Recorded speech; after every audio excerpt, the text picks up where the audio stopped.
Bismillahirrahmanirrahim. Assalamualaikum warahmatullahi wabarakatuh. Halo rekan-rekan mahasiswa, selamat bertemu kembali di kelas Tuton Pengantar Bisnis, kode FSAB 4102. Semoga semuanya dalam keadaan sehat dan semangat dalam melanjutkan pembelajaran kita pada sesi kedua ini. Selamat datang di sesi kedua. Kali ini kita akan membahas topik yang sangat menarik, yaitu bagaimana teman-teman akan memahami yang namanya konsep bisnis dan tren perkembangan bisnis di era disrupsi. Sebelum mengikuti diskusi, pastikan rekan-rekan telah membaca buku materi pokok pengantar bisnis modul kedua, baik secara cetak maupun secara digital, agar lebih mudah memahami pembahasan kita pada sesi ini. Sebagaimana yang kita ketahui, dunia bisnis ini akan berada pada era revolusi 4.0 dan bahkan nanti adalah 5.0, di mana teknologi digital yang menjadi pendorong utama pada perubahan yang ada saat ini. Dan sebelumnya dunia telah melakukan atau mengalami yang namanya revolusi industri 3.0, yang dimana revolusi industri 3.0 ini adalah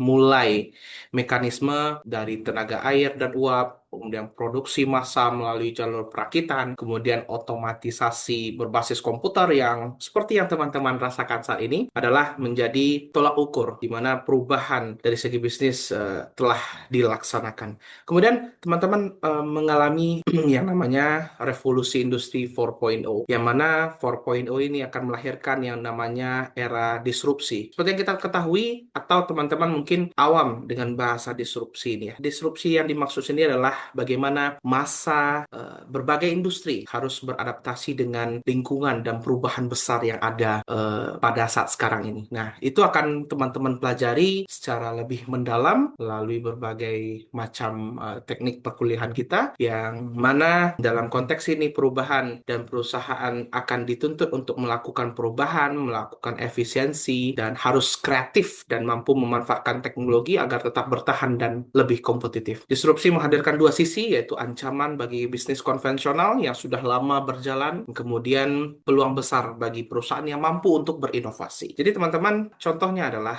antara Grab dan ojek pengkolan gitu ya, yang mengubah pola transportasi tradisional menjadi layanan berbasis digital, adalah salah satu contoh bagaimana perubahan secara berkelanjutan itu dirasakan oleh kita semua. Melalui diskusi ini saya berharap teman-teman atau rekan-rekan mahasiswa dapat mengerti pengertian, fungsi, bagaimana pengelompokan, ruang lingkupnya seperti apa, tujuan bisnisnya seperti apa, dan mampu teman-teman mengaitkan dengan fenomena bisnis modern yang terjadi saat ini. Jangan lupa untuk aktif dalam berpendapat di forum diskusi, karena partisipasi teman-teman merupakan bagian penting dari penilaian tutorial online ini. Sampai jumpa di forum diskusi dan selamat belajar. Saya Muhammad Kefir Rizal. Wassalamualaikum warahmatullahi wabarakatuh.